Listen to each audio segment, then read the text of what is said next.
नमस्ते दोस्तों, आज का हमारा टॉपिक ये है कि लोग पूछते हैं कि कैसे पता चले कि हमारे घर में जो संतान जन्म ले रही है उसका हमारे पास्ट से किस टाइप का कनेक्शन है। हमेशा की तरह आज का भी वीडियो बहुत ज़्यादा इंटरेस्टिंग, मैसेजफुल, इंस्पायरिंग है, तो कृपा करके आप इस वीडियो को पूरा लास्ट तक देखिए, स्किप मत कीजिएगा। और हाँ, मेरे चैनल छोटी लेखिका को सब्सक्राइब कर ले, बेल आइकन प्रेस करके ऑल पर सेट कर दे। चलिए चलते हैं अपने टॉपिक पर। आज का हमारा टॉपिक ये है कि लोग पूछते हैं कि कैसे पता चले कि हमारे घर में जो संतान जन्म ले रही है उसका पास्ट से हमारा किस टाइप का कनेक्शन है। दोस्तों, आइए बताती हूँ आपको कि किस टाइप के पास्ट कनेक्शन होते हैं संतान के साथ उसके माता पिता के। माता पिता का जो रिश्ता होता है वह किस तरह का होता है, किस टाइप के पुत्र और पुत्रियां होती हैं, वह संतान हमारे जीवन में मित्र बनकर हमारा जीवन स्वर्ग बनाने आते हैं या शत्रु बनकर कष्ट देने आते हैं, कैसे पता लगाएं? इसके बारे में मैं विशेष रूप से आपको बताने वाली हूँ, आप ध्यान से सुनना। बहुत से माता पिता को आपने देखा होगा, बोलते हुए सुना भी होगा कि इस बच्चे से मेरी बनती नहीं है, यह बच्चा मेरी बात नहीं सुनता है, इसकी इन्हीं हरकतों से मुझे बहुत चिढ़ आता है, मेरा ही बच्चा है लेकिन मेरे से कटा कटा सा रहता है। और किसी किसी के बच्चे बहुत सेवादार भी होते हैं, बड़े प्यारे होते हैं, अपने माता पिता के साथ साथ समाज के लोगों का भी बड़ी आदर करते हैं। और किसी किसी के बच्चे को परवाह ही नहीं होता कि माँ बाप कहाँ हैं, कैसे हैं। और किसी किसी के बच्चे बिना गुस्सा किए हुए माँ बाप से बात ही नहीं करते। तो ऐसा क्यों होता है? कुछ तो कारण रहा होगा ना। हम में से बहुत से लोग ऐसे हैं जो अपने आसपास ऐसी स्थिति के लोगों को देखते हैं ना? हाँ या ना कमेंट में जरूर बताइएगा। आप सब तो जानते होंगे कि भगवान हम दंपति को संतान के रूप में एक अनोखा सा गिफ्ट देते हैं। हमारे पास्ट लाइफ में हमसे कुछ ऐसी गड़बड़ी हो जाती है जिसके कारण हमारे पुत्र या पुत्री हमारे कर्मों के अनुसार भगवान हमें देते हैं। चलिए जानते हैं कि ऐसी क्या गड़बड़ी हो जाती है जिससे हमारी संतान हमें देखना पसंद नहीं करती और नहीं तो बहुत सेवादार ही जन्म लेती है। भगवान ने शास्त्र के माध्यम से 4 तरह के पुत्र और पुत्रियां बनाई हैं जो हमारे पिछले कर्म के अनुसार हमें इस जन्म में मिलते हैं। नंबर 1, सेवक पुत्र या पुत्री। सेवक पुत्र या पुत्री वह होते हैं जो अपने माँ बाप पर जान छिड़कते हैं, मतलब सब कुछ कुर्बान करने के लिए तैयार रहते हैं। श्रवण कुमार की तरह सेवा करने के लिए तैयार रहते हैं, अपने माँ बाप के लिए बिल्कुल भी मर मिटते हैं, उनकी आज्ञा का पालन करना अपना कर्तव्य मानते हैं। उदाहरण से समझें, मोदी जी को सबने देखा होगा, उनको अपनी माँ के प्रति उनका कितना श्रद्धा है। ऐसे पुत्र या पुत्री अपने माता पिता के लिए सेवा का भाव निभाते हैं। तो ऐसा क्यों होता है कि किसी के घर में ऐसे पुत्र और पुत्री जन्म लेते हैं? भगवान ने शास्त्रों में बताया है कि हम या आप पिछले जन्म में किसी की बहुत सेवा की हो, वह व्यक्ति उस सेवा का कर्ज उतारने के लिए इस जन्म में आपके घर में पुत्र या पुत्री बनकर जन्म लेता है। अगर आपने किसी की बहुत ज़्यादा सेवा की हो, यह तब की बात है, बिल्कुल पॉसिबल है। ऐसा लगता है आपको? जरूर लगता होगा। जी हाँ, जरूर होता है। अपने पिछले कर्म में जिनकी आपने खूब सेवा की, जिनके प्रति अपने प्रेम भाव रखे, भगवान आपको इस जन्म में उसे पुत्र या पुत्री के रूप में उसका कर्ज उतारने के लिए भेजते हैं। और वह पुत्र या पुत्री आपके घर में जन्म लेकर आपकी खूब सेवा करता है। सेकेंड पॉइंट है ऋणानुबंध पुत्र और पुत्री।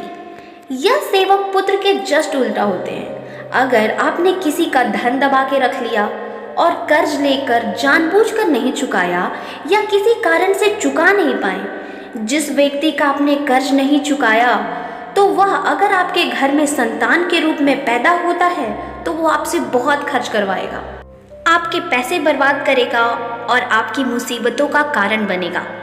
ऐसे ही संतान आपसे इतना खर्च करवाएंगे जब तक आप उनकी पाई कर्जे का हिसाब नहीं हो जाता, तब तक वो आपसे खर्च करवाते ही रहेंगे। लेकिन आगे चलकर ये क्या करेंगे 100% तो कहा नहीं जा सकता, लेकिन ये कहना भी गलत नहीं होगा कि एक बार वो कर्ज पूरा हो गया तो वो आपकी ज़िंदगी से अलग हो जाते हैं।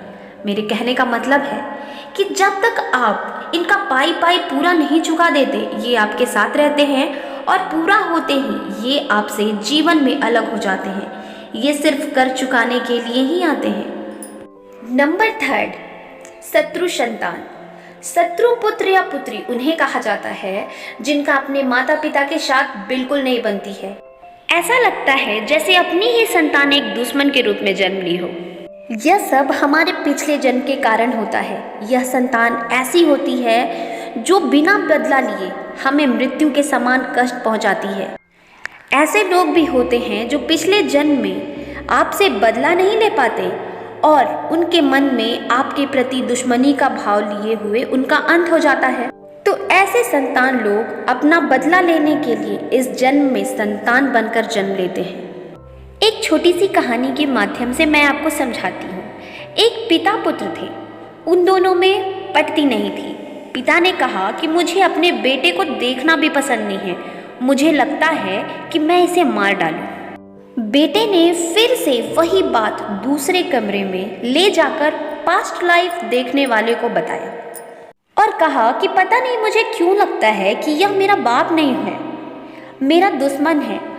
पास्ट लाइफ देखने वाले ने जब उन दोनों की पास्ट देखी तो वो देखते हैं कि पिता जो हैं उनके पिछले जन्म में एक टैक्स ऑफिसर थे, मतलब लगान लेने वाले, और बेटा जो था उस समय एक साहूकार था। यह साहूकार लोग फसल उपजाते, अनाज उपजाते और वो टैक्स पे किया करते थे। एक बार क्या हुआ कि गांव में बारिश ही नहीं हुई। बारिश न होने की वजह से सूखा पड़ गया, जिसके कारण ये लोग टैक्स चुका नहीं पाए। ये जो भी पिता है उस समय टैक्स मिनिस्टर था काइंड ऑफ। उसने अपने ऑफिसर के सामने बड़ी हेकड़ी दिखाने के लिए कहा, चाहे कितना भी सूखा क्यों ना पड़े, मैं तो कर निकलवा के ही रहूंगा। चाहे किसान उनके सामने हाथ पैर ही क्यों ना जोड़े, लेकिन मैं उनकी कर को माफ नहीं करूंगा। साहूकार लोग उस टैक्स को न दे पाने के लिए उस टैक्स ऑफिसर के सामने हाथ पैर जोड़ रहे थे और कह रहे थे कि मेरे पास पैसे नहीं हैं, सूखा पड़ गया है। टैक्स ऑफिसर के जिद के कारण उन्होंने अपना घर द्वार बेचकर उनका टैक्स चुकाया। उस साहूकार के मन में इतनी दुश्मनी पैदा हो गई कि उसने उस टैक्स ऑफिसर के प्रति मन में सोचा कि तुमने हमें कंगाल कर दिया। जब चीजें ठीक थी तब हम तुम्हें टैक्स दे रहे थे और जब चीजें ठीक नहीं थी तो तुमने मजबूर करके हमसे टैक्स लिया। दोस्तों, ये दुश्मनी इतनी गहरी बनी कि इनके ये जन्म तो छोड़ो, 2-3 पहले और जन्म लिया है इन्होंने और उसमें भी दुश्मन की तरह बिहेव करते आए हैं। यही झगड़े की भावना बाकी रहने के कारण भगवान ने उस साहूकार को टैक्स ऑफिसर के घर बेटा बनाकर भेजा है। दोस्तों, जिस व्यक्ति के बारे में आप लगातार सोचते रहोगे वो आपके जीवन में जरूर आएगा, लौट लौट कर आएगा। तब जिसके बारे में भी विचार करो, प्रेम भाव से विचार करोगे तो प्रेम लौट कर आएगा और शत्रु भाव से विचार करोगे तो शत्रु लौट कर आएगा। जैसे कि भगवान राम को सभी ने प्रेम किया अपने अपने ढंग से। जिसने भी जिस भाव से भगवान से प्रेम किया, भगवान उसे वैसे ही मिल गए। श्री कृष्ण जी कहते हैं कि जो भी जिस प्रकार से मुझे जिस भाव से भजेगा, चाहे मित्र के रूप में, पति के रूप में, प्रेमी के रूप में, भाई के रूप में, भगवान के रूप में, मैं उसे बिल्कुल वैसे ही भाव में आऊँगा। कंस ने कृष्ण को शत्रु भाव से भजा तो कृष्ण उनके शत्रु बन गए। ऐसा ही हमारे जीवन में संतान के रूप में शत्रु भाव भी आते हैं। ऐसे संतान जब शत्रु बनकर आते हैं तो सिवाय माफ़ी मांगने के या माफ़ करने के अलावा कोई दूसरा रास्ता है ही नहीं। हमें भगवान से प्रार्थना करने के अलावा कोई ऑप्शन ही नहीं बचता। और प्रार्थना किसी की ये नहीं कि मेरे साथ गलत है, प्रार्थना अपने लिए करो कि हे भगवान, मैंने उसके साथ गलत किया है, भगवान मुझे माफ़ करना, मुझे इस जगह से, इस शत्रुता वाली ज़िंदगी से निकलने में मेरी सहायता कीजिए। उन दोनों में से अगर एक को भी अकल आ जाए तो उसे माफ़ कर दे तो ये रिश्ता अच्छा होने लगेगा और शत्रुता खत्म हो जाती है। आपको मैं उस व्यक्ति से माफ़ी मांगने के लिए नहीं कह रही हूँ, आप भगवान के पास हाथ जोड़ते हुए उनसे प्रार्थना करो कि भगवान, पिछले जन्म में मेरे से जो भी गलती हुई थी और उस गलती के कारण मुझे जो ऐसी संतान दी है आपने, उस गलती के लिए मैं आपसे माफ़ी मांगता हूँ। वो सारे किए हुए गुनाह मैं कबूल करता हूँ और अब मैं चाहता हूँ कि आप मुझे इन सारी चीज़ों से दूर रखो और मेरे कर्म अच्छे करो। और 21 दिन बस एक छोटा सा प्रेयर दोहराएं। जब भी आप पूजा घर में जाएं या खुले आसमान के नीचे हो, कहीं भी हो, आंखें बंद कीजिए और ऐसा भाव कीजिए कि वो व्यक्ति मेरे सामने है और मैं उससे कह रहा हूँ, I am sorry, please forgive me, thank you and I love you.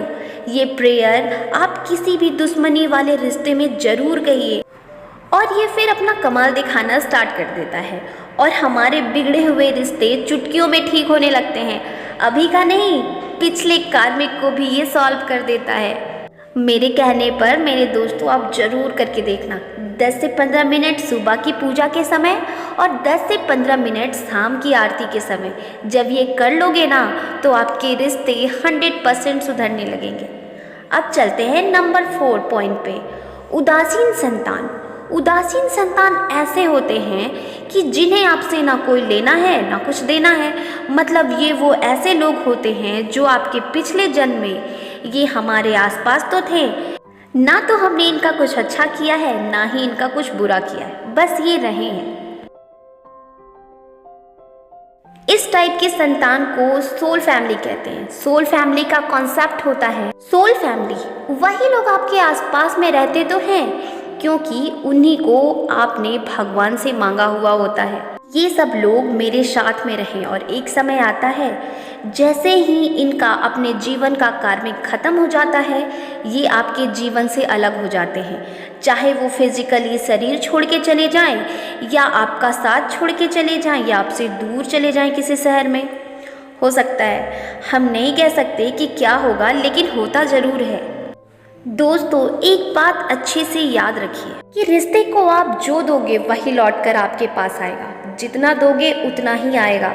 प्यार दोगे तो प्यार आएगा और नफ़रत दोगे तो नफ़रत ही आएगा। दुनिया एक बूमरैंग की है। भगवान का जो हिसाब किताब है वो बिल्कुल खरे सोने की तरह होता है। उनका किसी के साथ बैर नहीं है, वो सबको अपना मानता है और जब हिसाब होता है तो अपनी एक एक चीज़ वहीं लौट कर आती है जो आपने बोई हुई थी। जैसे हमने कांटे बोए होंगे तो आम कहाँ से आएंगे? चाहे वो किसी का भी जीवन हो, ये बात किसी एक के लिए नहीं है, हम सब पर लागू होती है। इसलिए जो भी कर्म कर रहे हैं सचेत होकर कीजिए। ये वीडियो आप सबको पूरा दिखाने का मेरा मकसद सिर्फ इतना ही था कि आप लोग इसे समझ पाओ और अपना भला कर सको।